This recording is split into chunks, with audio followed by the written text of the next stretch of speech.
எதனால நம்ம மகிழ்ச்சியா இருப்போம்? படிக்கிறீங்களா? 37:4.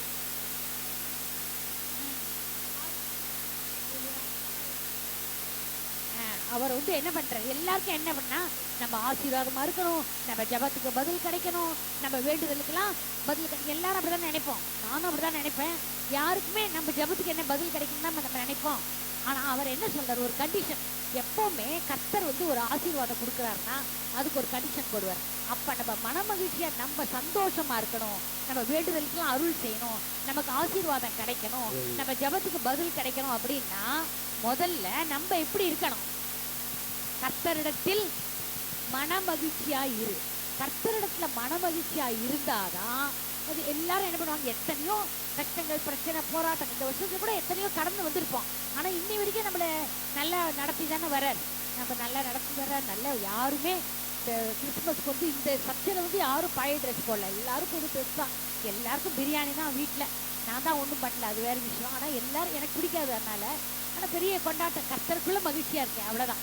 எல்லாரும் பிரியாணி சாப்பிட்டுருப்பாங்க, எல்லாரும் மகிழ்ச்சியா புது ட்ரெஸ் எல்லாம் வாங்கி கொடுத்துருப்பாங்க. ஆனா எத்தனையோ பேர் அந்த மாதிரி இல்லாம இருந்திருக்காங்க. ஆனா கர்த்தர் நம்மள மன மகிழ்ச்சியா வச்சிருக்காரு. ஆனா நம்ம அதுக்குள்ள சந்தோஷமா இருக்கும். இல்லாம இருந்தா கூட அதுக்காக கவலைப்படக்கூடாது.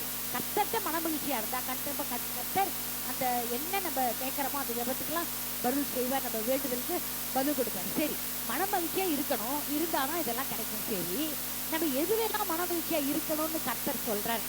நம்ம எப்ப அப்படி இருந்தா கர்த்தர் நமக்கு மகிழ்ச்சியா இருப்போம். நம்ம எப்போதுமே நான் 7 பாயிண்ட் சொல்வேன், கவனத்தோட கேளுங்க.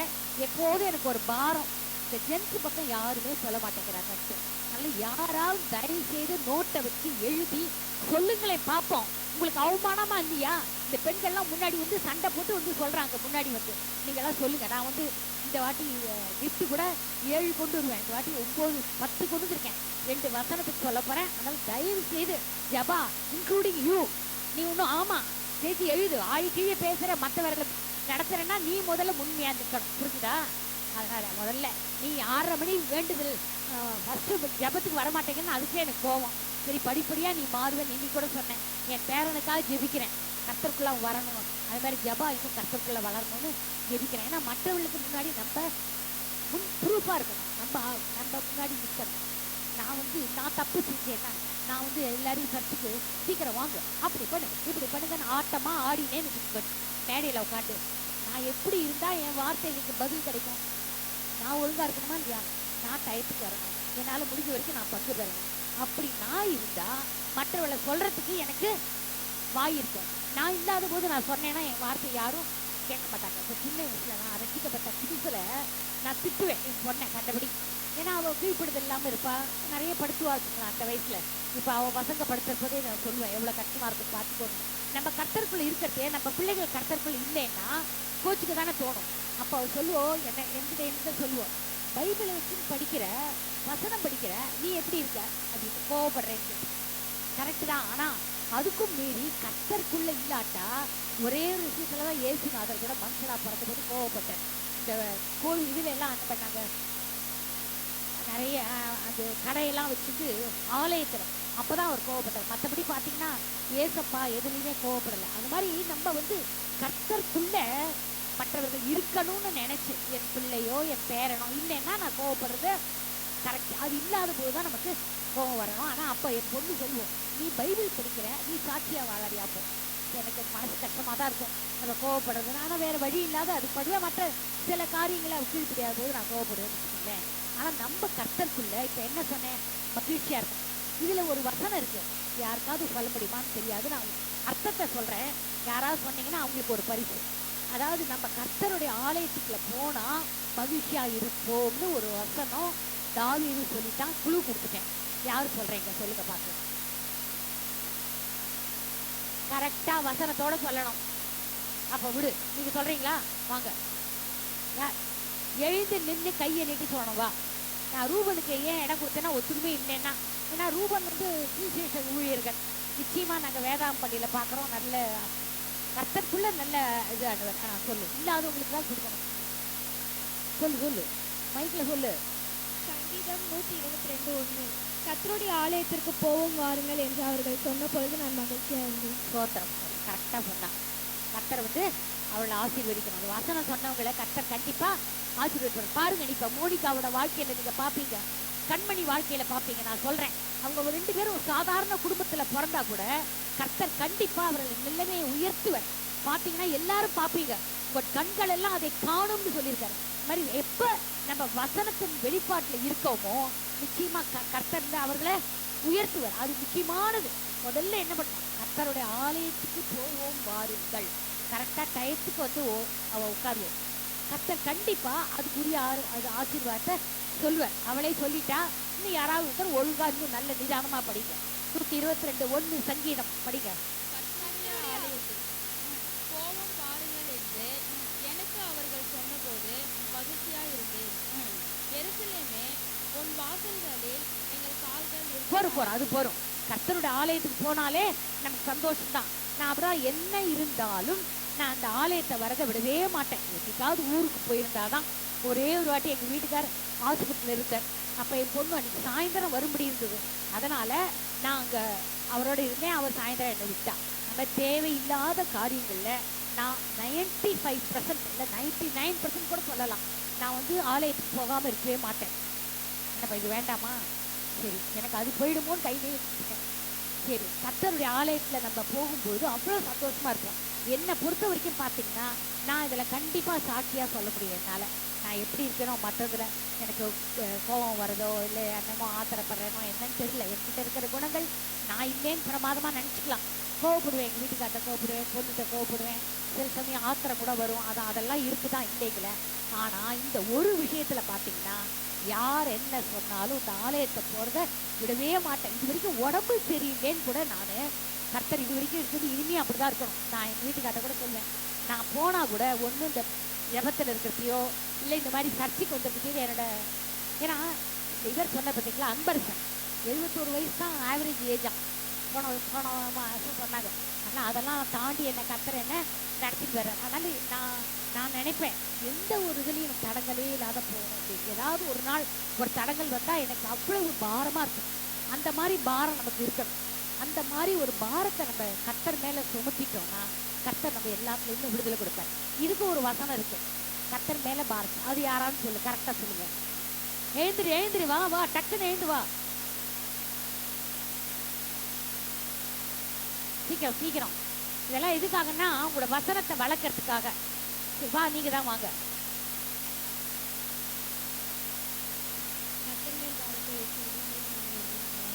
நீதிமானை ஒருவாரும் தள்ளாட விட்டார். 55:22. சில வசனங்கள்லாம் நம்ம மனப்பாடம் பண்ணிக்கணும். மனப்பாடம் பண்ண தப்பே கிடையாது. பசங்க பரிசு போது படிக்கிறாங்கல்ல, நான் அப்படிதான் 119வது வசனம் என் ஃப்ரெண்டு ஒருத்தி சொன்னான். என்னத்துக்காக நான் படித்தேன்னு இங்கே எல்லாரும் பண்ணாங்கிறதுக்காக இல்லை. நான் சொன்னேன், முன்னாடி நினச்சிப்பேன் ரட்சிக்கப்படுறதுக்கு எங்கள் வீட்டுக்காரர் வரத்துக்கு முன்னாடி இந்த 119வது வசனத்தை நான் மனப்பாடம் பண்ணினாதான் எங்கள் வீட்டுக்காரர் எங்கே இருந்தாலும் வருவேன். ஆனால் அவர் வந்துட்டார். இது என் வைதேகின்னு என் ஃப்ரெண்டு சென்ட்ரலைஸ்ல ஒர்க் பண்ணுறா. அவர் கூட இங்கே கூட வந்தா, பிராமின் ஐயங்கார் ரட்சிக்கப்பட்டவ. அவர் சொன்ன அப்படின்னு நான் சொன்ன உடனே, ஏன் இப்போதான் வந்துட்டார்ல, இப்போ ரட்சிக்கப்படட்டும், நீ அந்த வசனத்தை மனப்பாடம் பண்ணி எனக்கு சொல்லு அப்படின்னா. சொன்ன உடனே ஒரு 2 மாசமோ 3 மாசமா டைம் கேட்டேன். ஒரு வாரமாக படித்தேன். இப்போ இன்னைக்கு கூட நான் மனப்பாடமாக இப்போ கூட சொல்வேன். அந்த வசனம் வந்து நம்மளை வழி நடத்தும். அது எத்தனையோ கவலைகள் இருக்கலாம், நமக்கு எத்தனையோ பிரச்சனைகள் போராட்டங்கள். எனக்கு நான் இங்கே வந்து நிற்கிறதுனால எனக்கு ஒரு கஷ்டமே இல்லைன்னு இல்லை, நிறைய இருக்குது, நிறைய பிரச்சனைகள். அதுவும் எங்கள் என் பொண்ணோட வீட்டுக்கிட்ட போயிட்டேன். அதனால் நிறைய பிரச்சனைகள். எங்கள் வீட்டுக்காரனால பிடிக்கல, தினம் தகராறு ஏதாவது. ஆனால் கர்த்தர் ஒரு வழி நான் கவலைப்படுறதில்ல. ஒரு நாளும் வழி நடத்துகிறார். எத்தனையோ பிரச்சனைகள், எத்தனையோ போராட்டங்கள் நிறைய எங்கள் வீட்டுக்காரர் செலவழிக்கிறார். அங்கே போய் வாடகை கொடுக்கணும், பிரீத்தி கொடுக்குறேன்பா, நிறைய நான் செலவழிப்பேன் அவளுக்காக. அதெல்லாம் இருக்குது. ஆனால் கர்த்தர் என்ன நல்லா தான் நடத்திட்டு இருக்கேன், எந்த ஒரு குறையும் இல்லை. இன்னைக்கு நான் ஒன்று நினச்சா என்னால் வாங்க முடியும். நானா வேண்டான் இருப்பேன். ஏன்னா நமக்கு எது தேவையில்லை, எது வேணுமோ அதை கர்த்தர் கொடுத்துட்ருக்கார். அது தவிர்த்து ஒரு புடவை கூட நிஜமாக நான் வாங்கினதே கிடையாது. ஒரு புடவை கூட நான் வந்து இந்த கிறிஸ்மஸ் சர்ச்சில் எங்கள் ஆஃபீஸில் பண்ணுவாங்க பாருங்க, அது மட்டும்தான் நான் வாங்குவேன். எங்கள் வீட்டுக்கார் வந்து வீட்டை விட்டு ஓடி போனோம்னா அதுக்கு நானும் ஒரு காரணம்ன்ட்டு தலையில் பூ வச்சுக்க மாட்டேன், ஓசியில் கிடச்சா வச்சுப்பேன். அது மாதிரி புடவை காசு கொடுத்து வாங்க மாட்டேன், ஓசியில் கிடச்சா வச்சுப்பேன். ஆனால் அந்த கிறிஸ்மஸ்க்கு மட்டும் வாங்குவேன். ஏன்னா நான் வாங்கலன்னு வச்சுக்கோங்களேன், எல்லாரும் என்ன பண்ணுவாங்க, எங்கள் இதில் வந்து ஆஃபீஸில் என்னென்னா ஒரு பழக்கம், ஒருத்தர் வாங்கலைன்னு வச்சுக்கோங்களேன், அவங்களுக்கு எதுவும் முடியல போயிடுச்சு, கஷ்டப்பட்டு எல்லாரும் சேர்ந்து போட்டு அதை வாங்கிடுவாங்க. அப்படி வாங்கக்கூடாதுல்ல. அது நம்ம வந்து புறத்தையாட்ட வந்து இது கேட்குற மாதிரி. இப்போ ஒரு ஃபங்க்ஷனுக்கு போகிறேன் எல்லாரும் வாங்கி தராங்கன்னா அது வேற. எனக்கு முடியாதுன்னு வாங்கக்கூடாதுன்னு போன வருஷம் வரைக்கும் வாங்கிட்டு வந்தேன். இந்த வருஷம் நான் வாங்கலாம். அவள்கிட்ட சொல்லிட்டேன், இது மாதிரி புடவை எனக்கு இருக்குப்பா, என்னால் நிறைய அந்த மாதிரி கட்ட முடியல, நல்லா தயவுசெய்து எனக்கு வாங்காதுங்க. என்னதுக்கு சொல்ல வரேன்னா, நம்ம வந்து என்ன தேவையோ அதை கர்த்தரை இன்றைய வரைக்கும் ஆசீர்வதிச்சு தான் வச்சுக்கிறேன். ஆனால் நிறைய காரியங்களில் கர்த்தருக்கு நிறைய ஒப்பு கொடுக்குறேன். நான் வந்து என்ன அதாவது பெருமை பேசிக்கிறோன்னு நீங்கள் நினைக்காதீங்க. எப்போ நான் ரட்சிக்கப்பட்டு வந்து ஒரு 2-3 மாதம் தான் எனக்கு தெரியாது, தசம பாகம் இன்றைய வரைக்கும் நான் கொடுத்துட்ருக்கேன். அதனால் கர்த்தர் பார்த்தீங்கன்னா எவ்வளவோ என் பொண்ணு கல்யாணத்தில் கூட எதுக்குமே நான் கடன் வாங்கினதே கிடையாது. நீயோ கடன் வாங்காத இருப்பாய், பிறகு கடன் கொடுப்பாய். எங்கள் ஆஃபீஸில் கூட நிறைய பேர் என்ன பண்ணுவாங்க, இன்ஸ்டால்மெண்ட்டில் புடவை வாங்குவோம். அவங்கள்ட்டலாம் சொல்லுவேன், ஏன்பா இன்ஸ்டால்மெண்ட்டில் புடவை வாங்குறீங்க, கடைக்கு போங்க, இங்கே 40 புடவையில் பார்ப்பீங்க, அங்கே 400 புடவையில் பார்ப்பீங்க. நிறைய பேர் 16 ஃபெலோஷிப்பில் இருக்கிறவங்களே அந்த மாதிரி தான் பண்ணுவாங்க. நான் சொசைட்டியில் கூட கடன் வாங்க மாட்டேன், மெம்பராக இருந்ததை விட கடன் வாங்க. எதுக்கு இதை சொல்கிறேன்னா, நம்ம இந்த வார்த்தையை அவ்வளவு சுவாசிக்கணும். எப்படி நான் வெஜிடேரியன் ரசித்து நீங்களாம் பிரியாணியை சாப்பிட்றீங்களோ அந்த மாதிரி இந்த வார்த்தையை சுவையுங்கள், இந்த வார்த்தையோட ருசியை அறிஞ்சு கொள்ளுங்கள்.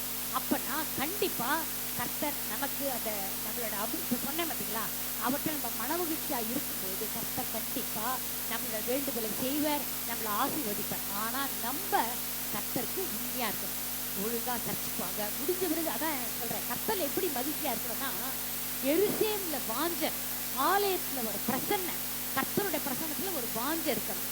அதே மாதிரி ஆவிக்குரிய கூட்டங்களாக இருக்கட்டும், உபவாச கூட்டமாக இருக்கட்டும், கிராமத்து கூட்டமாக இருக்கட்டும், வீட்டு ஜபமாக இருக்கட்டும், ஆத்ம ஆதாயம் செய்கிற கூட்டங்களாக இருக்கட்டும், எதாக இருந்தாலும் நம்ம அதில் மகிழ்ச்சியாக பங்கு பெறணும்.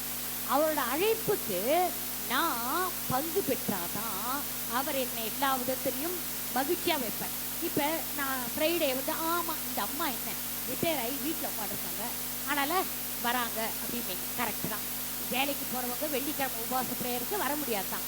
ஆனால் வீட்டில் இருக்கிறவங்க டிவி பார்க்கறதுக்கு பதிலாக வரலாம் இல்லையா? இந்த நடக்கிற ஜெப கூட்டம் எதுக்காக ஜெபிக்கிறோம்? நமக்காக இல்லை. எத்தனை குறிப்புகள் பாருங்க. அந்த ஜெபத்துக்கு நம்ம ஜெபிக்கும் போது கர்த்தர் என்ன பண்ணுவார், என்னோடதுக்கு ஜெபிக்காமே எல்லாம் பண்ணிட்டே இருப்பார். அதை நம்ம பெற்றுக்கொள்வோம். அது புரியல எல்லாருக்கும். நம்மளால முடிஞ்ச வரைக்கும் என்னெல்லாம் முடியுமோ அதெல்லாம் பண்ணுங்க. அப்ப கர்த்தர் கண்டப்ப கண்டிப்பா நம்ம கர்த்தர் மேல வாங்கியா இருக்கணும். நெகேமியா 8:10 படிங்க. முதல்ல என்ன, கர்த்தருடைய ஆலயத்துக்குள் வாருங்கள். எழுதிக்கோங்க, வசனம் எல்லாம் சொல்லல, இந்த வார்த்தையை தான் சொல்றேன். கவனமா கேட்டு எழுதி படிங்க. நெகேமியா 8:10 என்னன்னா, நெகேமியாவும் பின்னும் அவன் அவர்களை நோக்கி, நீங்கள் போய் கொழுமையானதை புசித்து மதுரமானதை குடித்து ஒன்றுமில்லாதவர்களுக்கு பங்குகளை அனுப்புங்கள். இந்த நாள் நம்முடைய ஆண்டவருக்கு பரிசுத்தமான நாள். விசாரப்பட வேண்டாம், கர்த்தருக்குள் மகிழ்ச்சியா இருப்பதே உங்களுக்கு பலன் என்றான். விசாரப்பட வேண்டாம், எதுக்குமே கவலைப்பட வேண்டாம். நம்மள என்ன பண்ணுவார் கர்த்தர்? இவங்க ஆலயம் கட்டுறதுக்கு முன்னாடி ரொம்ப கஷ்டப்பட்டாங்க. ஆனா ஆலயம் கட்டி முடிச்சோன்னும் ஐயோ பழையசுல இப்படிலாம் கஷ்டப்பட்டோமே, நான் அப்போ இவர் சொல்ற நெகேமியா எல்லாத்தையும் விட்டுடுங்க, இன்னைக்கு நீங்க சந்தோஷமா இந்த நாள், இப்ப நம்ம இங்க வந்திருக்கோம்ல, இந்த நாள் பரிசுத்தமான நாள், இந்த ஆண்டவருக்காக கொடுக்கணும். இங்க நம்ம எதை பத்தி கவலைப்பட வேண்டாம். கர்த்தருக்குள்ள மகிழ்ச்சியா இருப்பதே நமது பலன். எவ்வளவோ வெளியில போனா நமக்கு எத்தனையோ பிரச்சனைகள், போராட்டங்கள், அதெல்லாம் பத்தி கவலையே படாதீங்க. இங்க வந்துட்டோமா, இந்த நாள் பரிசுத்தமான நாள், கர்த்தருக்குள்ள நான் மகிழ்ச்சியா இருப்பேன். அப்படி நான் மகிழ்ச்சியா இருந்தா அதுவே என்னோட பலன். கர்த்தர் என்ன பண்ணுவார், என் வேண்டுதல்களை அருள் செய்வார், என்ன ஆசீர்வதிப்பார். அதே மாதிரி ஏசாயா 56:7 படிங்க. 862 பேஜ். 56:7.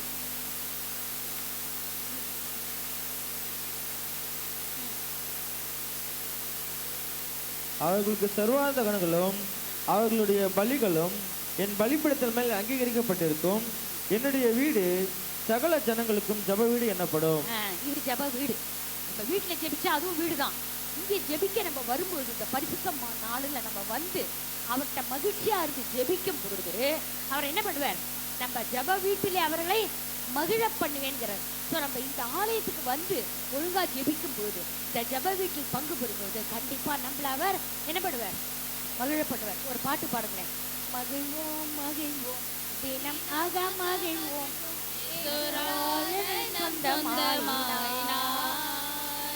மகிழ்வோம் மகிழ்வோம் தினமாக மகிழ்வோம், ஈஸ்வராஜனம் சொந்தமாயினார்.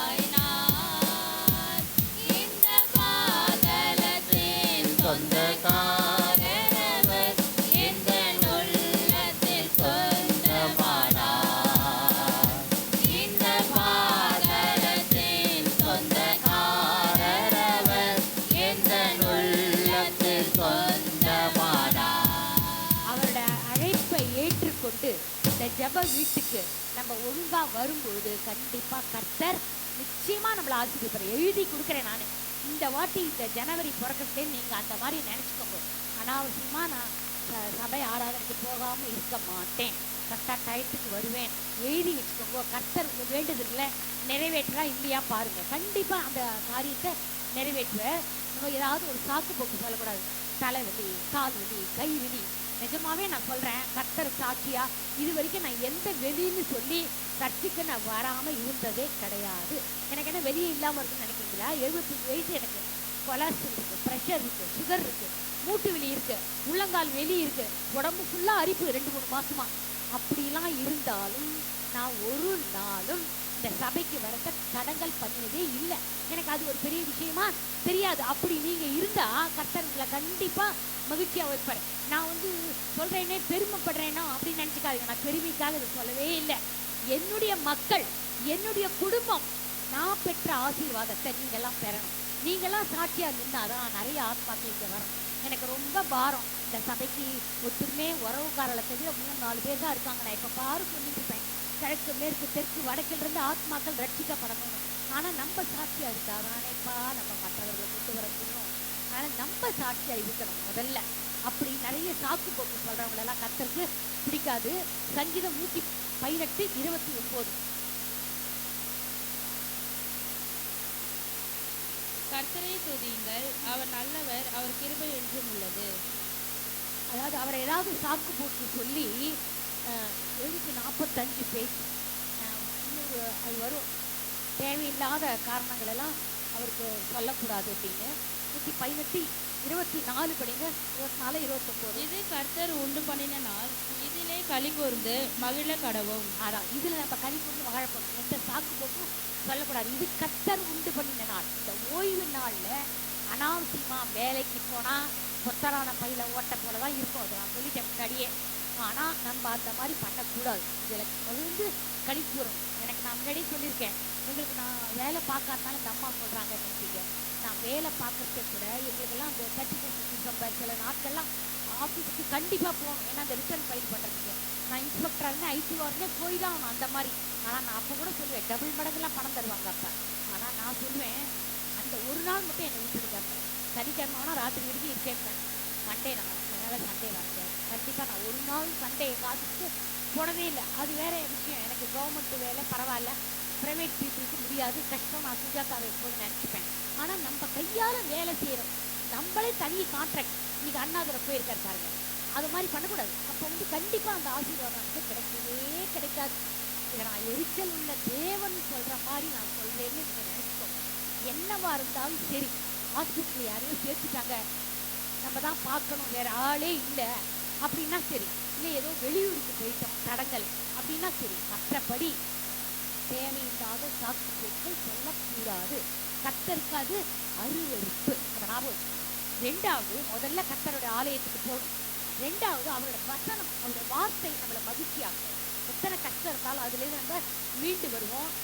நீதிமொழிகள் 119 அதுலேயே நிறைய வசனம் இருக்கு.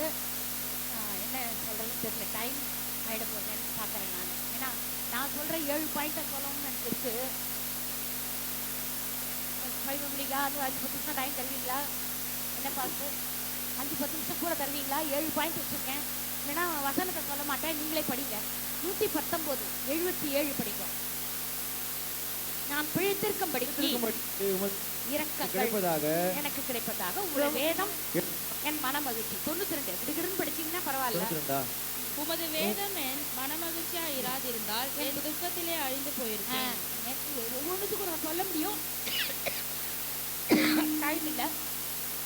என் வேதம் மனமகிழ்ச்சியா இருந்தால் என் துக்கத்தில் அழிந்து போயிருக்கும். இந்த வேதம் இல்லைன்னா நான் கூட என்னைக்கோ என்னுடைய பாடுகளை தற்கொலை கூட பண்ணிட்டு இருப்பேன். ஆனா கர்த்தர் என்ன விடலை. ஏன்னா அவரோட வேதம் என்ன நடத்தியது. அதே மாதிரி 162 படிங்க. அதுலயே மிகுந்த கொள்ளையுடைமையை கண்டுபிடிக்கிறவர் மகிழ்கிறவன் மகிழ்கிறது போல நான் உமது வார்த்தையின் பேரில் மகிழ்கிறேன். 103 உம்முடைய வசனம் என் கால்களுக்கு 103 உம்முடைய வார்த்தைகள் என் வார்த்தைகள் நாவுக்கு என் நாவுக்கு எவ்வளவு இனிமையானவைகள், என் வாய்க்கு அவைகள் தேனிலும் மதுரமாய் இருக்கும். அது அந்த மாதிரி 105 சங்கீதம் படிக்கிறேன். உம்முடைய வசனம் என் கால்களுக்கு தீபமும் என் பாதைக்கு வெளிச்சமாய் இருக்கிறது. செடி கொடி வனாந்தரம் இருக்கு, பாறை இருக்கு, கல் இருக்கு. அங்க போறவங்களாம் என்ன பண்ணுவாங்க, எதையும் எடுத்துட்டு போவாங்க, டார்ச் லைட். நம்ம வாழ்க்கையில நம்ம வெளிச்சத்தை காணணும்னா இந்த இருளிலே வெளிச்சத்தை காண்போல் இதெல்லாம் அந்த மத்தையிலெல்லாம் வருது. நம்ம வெளிச்சத்தை காணதான் தேவன் நமக்கு நம்மளை உதிக்கிற இருளிலிருந்து நம்மளை கொண்டு வர. அந்த மாதிரி இந்த காலுக்கு தீபம் பாதைக்கு வெளிச்சமா இந்த வசனம் இருக்கும். அதை நம்ம பிடிச்சிக்கணும். அப்படி இருந்தாதான் நம்ம எல்லாரோட மகிழ்ச்சியும் பெற்றுக்கொள்கிறோம். நீதிமொழிகள் 12:25 பேஜ் 773. மனுஷனுடைய இருதயத்தில் உள்ள கவலை அதை ஒடுக்கும், நல்ல வார்த்தையோ அதை மகிழ்ச்சியாக்கும். அதான் அந்த மாதிரி நம்ம இந்த வார்த்தை நம்மளுக்கு மன மகிழ்ச்சியை தரும். எரேமியா 15:16 படிக்கும்.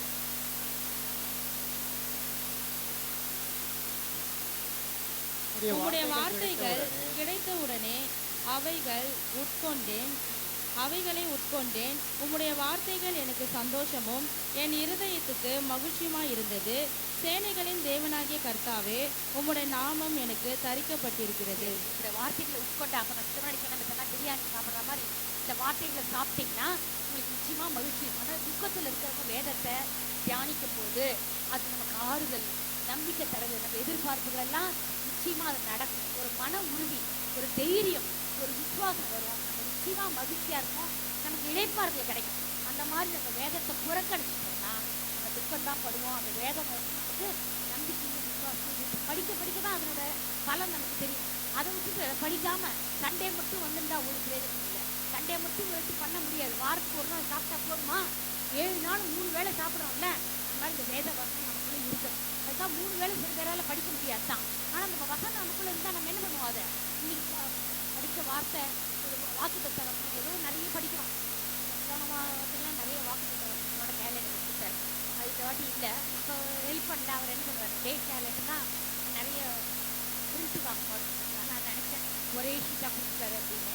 ஆனால் அதுதான் என்ன பண்ண முடியும், அவருக்கு நம்ம ஹெல்ப் பண்ணால் அவர் பண்ணுவார். அதனால நம்மளுடைய உதவி கம்மியாக இருக்கிறதுனால அவர் ஒரே ஷீட்டாக கொடுத்தார். அதில் இருக்கிற வசனத்தெல்லாம் நான் படித்தேன்.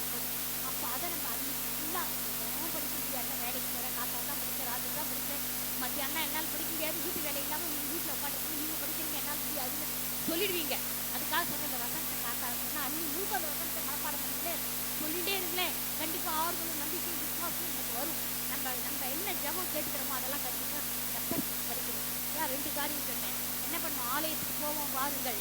2வது அவருடைய ஊழியமும் அவருடைய வார்த்தையும் வசனமும் நம்மள நடக்கும். 3வது சாட்சிங்கிறது பார்த்தீங்கன்னா நம்ம சாட்சி சொல்கிறதுனால, நான் இப்போ நிறைய சாட்சி சொல்கிறேன் என்னோட வாழ்க்கையில், அதெல்லாம் கண்டிப்பாக மற்ற பேரை பலப்படுத்தும். அதே மாதிரி எனக்கு ஏதாவது சாட்சி நான் கேட்டேன்னா எனக்கு அதை பலப்படுத்தும். இன்னும் உடம்பு சரியில்லைன்னு இல்லை, யாரோ ஒருத்தருக்கு படித்த ரத்தத்தை எடுத்து பூசுறேன், தேவையே ஆயிடுச்சு அப்படின்னா எனக்கு அது ஒரு பெரிய சுகதகரனால ஒரு சாட்சியாக இருக்கணும். 119, 14, 14 111 ரெடியா இருக்க. 14 திரளான செல்வத்தை களி கூறுவது போல நானும் சாட்சி சொல்றதே நம்ம சந்தோஷப்படணும். அந்த சந்தோஷம் நமக்கு சாட்சி சொல்லும் போது இருக்கணும். மற்ற சாட்சிகளை கேட்கும்போது 111 படிக்க. உம்முடைய சாட்சிகளை நித்திய சுதந்திரமாக்கி கொண்டிருக்கிறேன், அவைகளை என் இருதயத்தின் மகிழ்ச்சி. நம்ம நித்திய சுதந்திரமா அந்த சாட்சிகளை சொல்லும்போது நமக்கு ஒரு பெரிய சந்தோஷம். அந்த சந்தோஷத்தை நம்ம மற்றவங்களுக்கு பகிர்ந்தளிக்கணும். நான்லாம் என்னால் முடிஞ்ச வரைக்கும் அந்த ஆம்புலன்ஸ் பற்றி எதிர்க்கிறாங்கிற மாதிரி நான் என்ன பண்ணேன், எனக்கு தெரிந்த ஆட்டோ கிளாஸ் இன்னும் சொல்ல முடியாது. கிளாஸும் ரசிக்கப்பட்டவர். ஏன்னா வேற எங்கேயான உபரில் போனோம். போன வாரத்தில் எங்கள் பொண்ணோட 40 வருஷம் ஆட்டோக்காரர் என்னோட சாட்சியை ஃபுல்லாக சொல்லி கொடுத்துட்டேன்.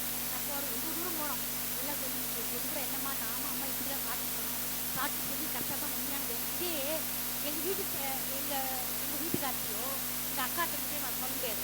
உடனே மாற்ற பார்க்குறேன்னு பாருங்க. உண்மையான தேவன்னு சொல்லிட்டேன், என்னோட சாட்சியை அவங்களுக்கு கொடுக்கணும். அதுக்கு மேலே கத்தர் விளைய செய்யணும்.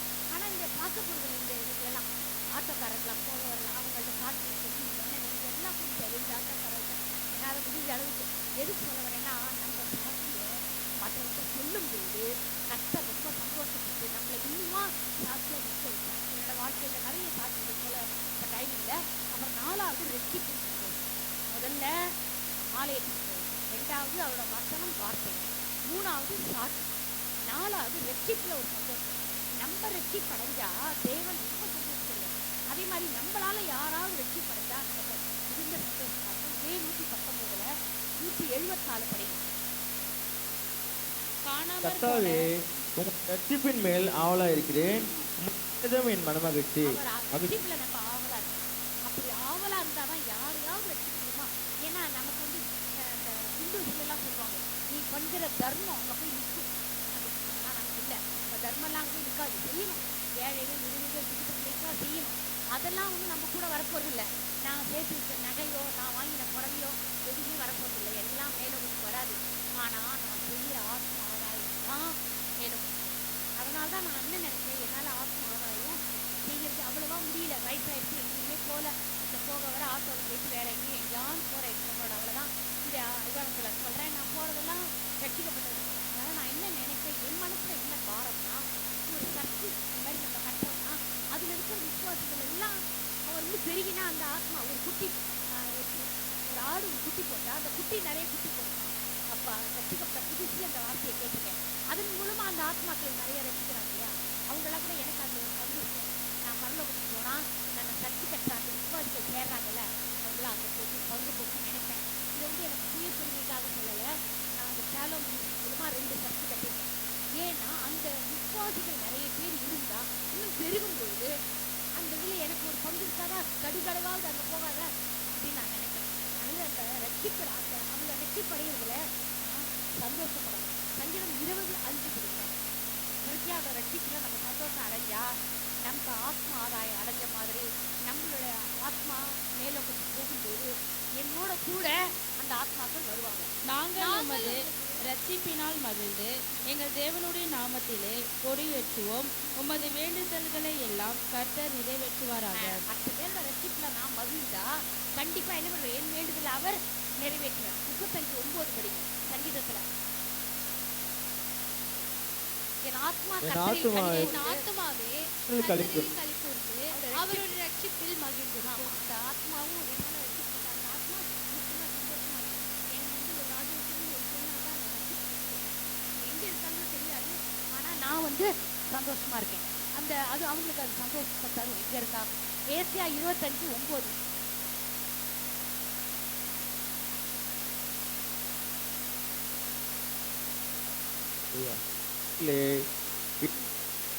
தேவன் இவருக்காக காத்திருந்தோம், இவர் நம்மை ரட்சிப்பார், இவரே கர்த்தர், இவருக்காக காத்திருந்தோம், இவருடைய ரட்சிப்பினால் களிகூர்ந்து மகிழ்வோம் என்று சொல்லப்படும். நிறைய பேருக்கு தேவனை தெரியாம இருக்கு. ஆனா நம்ம சொல்லும்போது அவங்க ரட்சிப்படையும் போது அவங்களும் சந்தோஷப்படுவாங்க, நம்மளும் அதுக்காக சந்தோஷப்படுவோம். அதனால ரட்சிப்புங்கிறது ரொம்ப முக்கியம். 4 பாயிண்ட் சொன்னேன். என்ன? ஆலயத்துக்கு போகணும், வசனம் வார்த்தை இருக்கணும், 3வது சாட்சி, 4வது ரட்சிப்புல சந்தோஷம் அடையணும். சரி, அடுத்தது நீதியை பின்பற்றுறவர்கள் ரொம்ப மகிழ்வாங்க. நம்ம அதுல வந்து நம்ம நீதியா இருக்கணும். அதுல ரொம்ப கர்த்தர் மகிழ்ச்சி அடைவார். சங்கீதம் 97:11-12.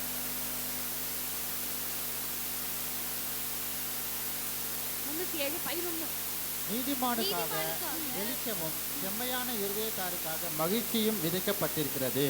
நீதிமான்களே கர்த்தருக்குள் மகிழ்ந்து அவருடைய பரிசுத்தத்தின் நினைவு கூறுதலை கொண்டாடுங்கள். நம்ம நீதிமானா இருக்கணும். ஏன்னா அவர் பரிசுத்தர், நீதிமான்.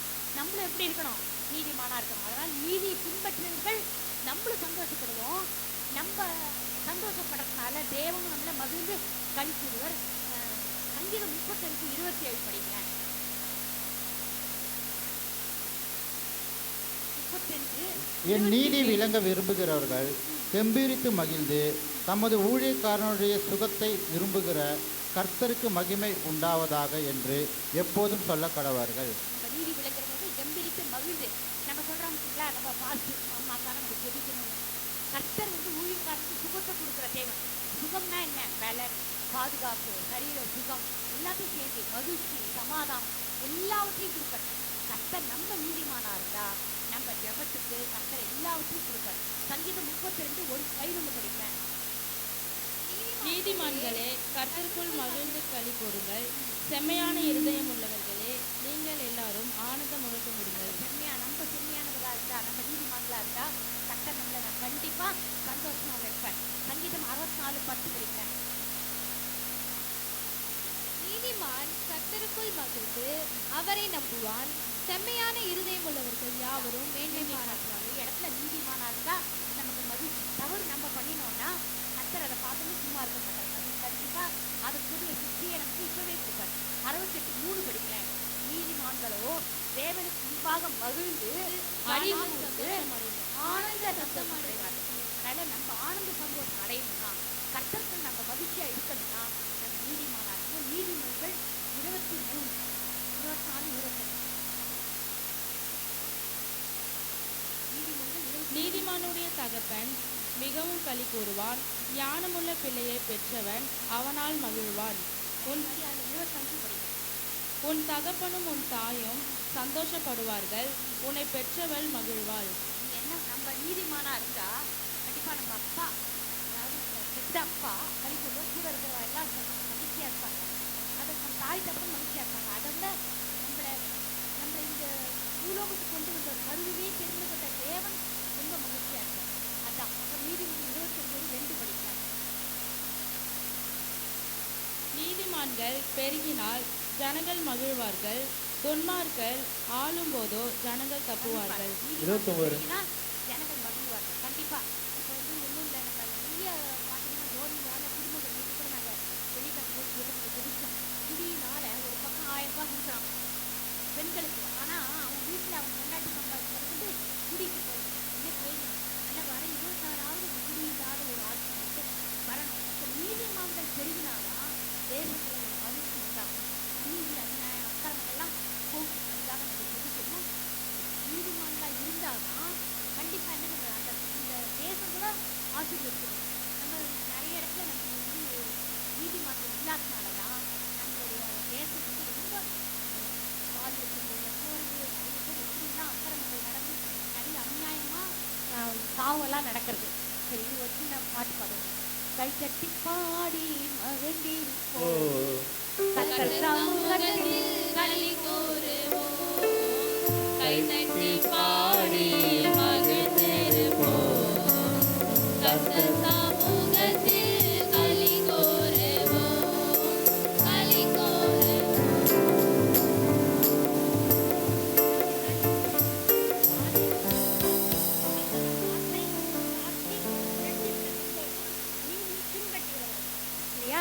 இப்ப அவரை தேடணும்.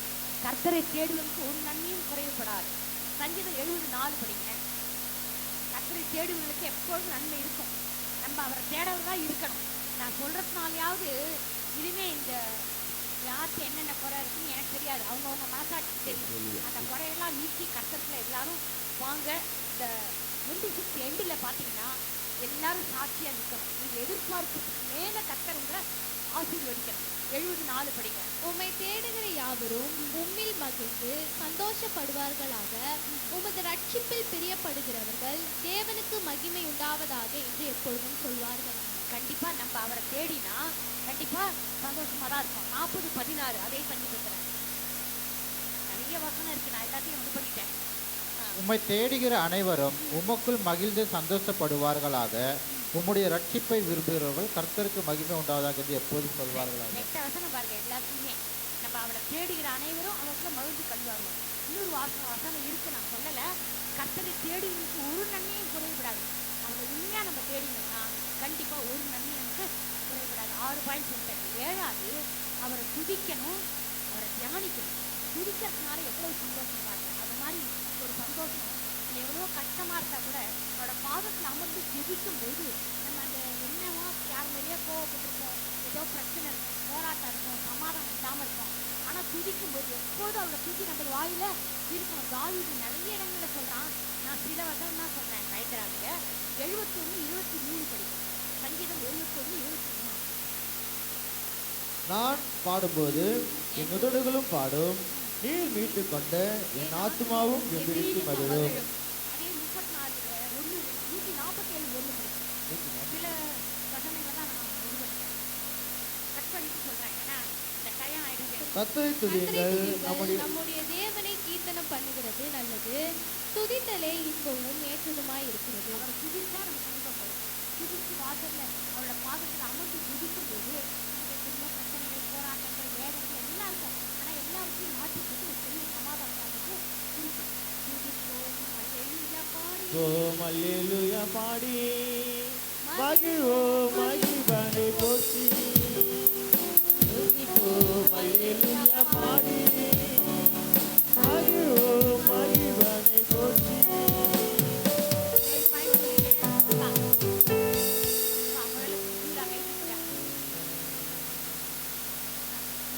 மூணு நாலு அஞ்சு ஆயிடுச்சு, ஆறு. இந்த பக்கம் ஜென்ஸ் யாராவது வந்தீங்கன்னா இந்த விட்டுருங்க. கர்த்தருடைய ஆலயத்துக்கு போகணும். அவருடைய வார்த்தையும் அவருடைய வசனமும் நம்மளை நடத்தும்.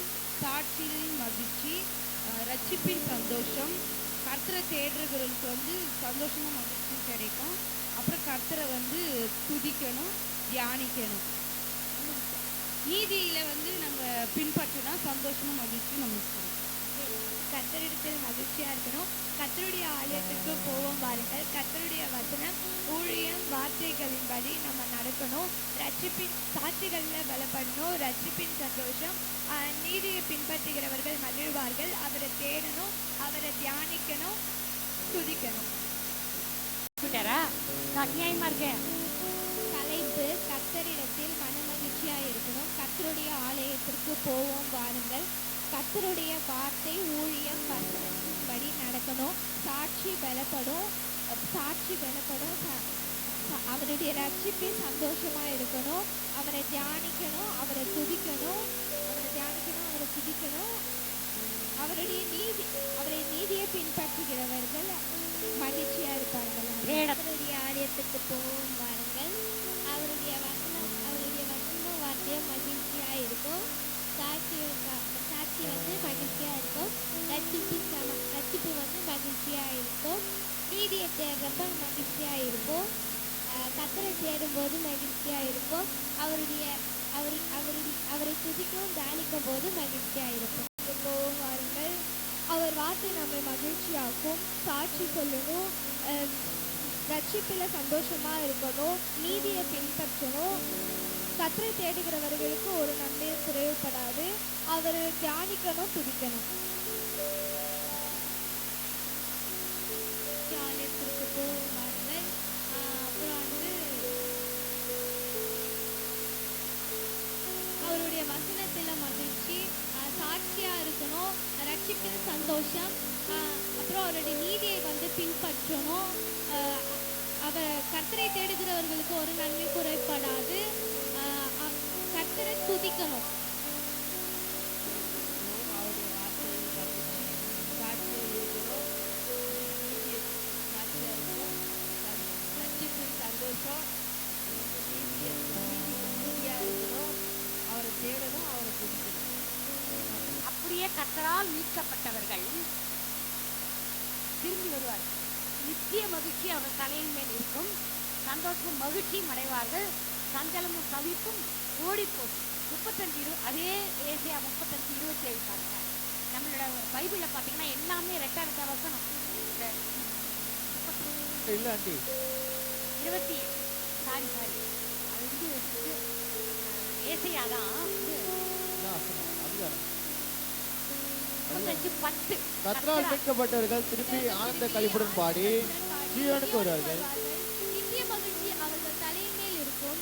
சந்தோஷமும் மகிழ்ச்சியும் அடைவார்கள். சஞ்சலமும் தவிப்பும் ஓடிப்போகும். எதுக்குன்னா இன்னும் 27 சங்கீத வசனம்லாம் இருக்கு. ஆனா நான் போறேன்னு விட்டேன்.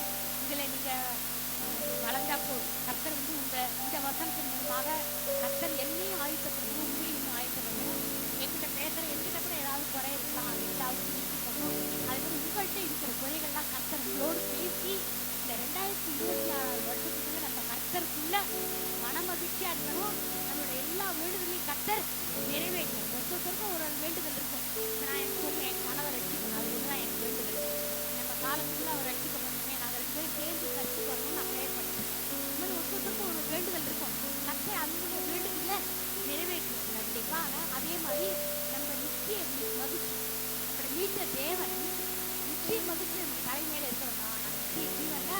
பங்கு பெறணும். நீ யாருன்னு அவர் சொல்லிடக்கூடாது. கடைசி நேரத்தில் எல்லாம் பண்ணிட்டு கடைசியில் பார்த்தா பின்வாங்கிடுவாங்க. ஊழியக்காரங்க தவறான வழியில் போயிடுவாங்க. அப்படி போகிறதே அவங்களால மீட்கப்பட்ட அவர் அப்படியே கைவிடப்பட்டது. ஆனால் நம்ம இல்லாத கடைசி வரை பவுல் சொல்லுவாங்க, நல்ல பாட்டத்தை போராடி முடித்தேன், என் நீதியை காத்துக்கணும், நீதி கிடக்கு பெற்றுக்கொண்டேன். இந்த மாதிரி நானும் நீங்களும் எல்லாருமே நம்ம நிச்சயம் மகிழ்ச்சி நம்ம தலையின் மேலே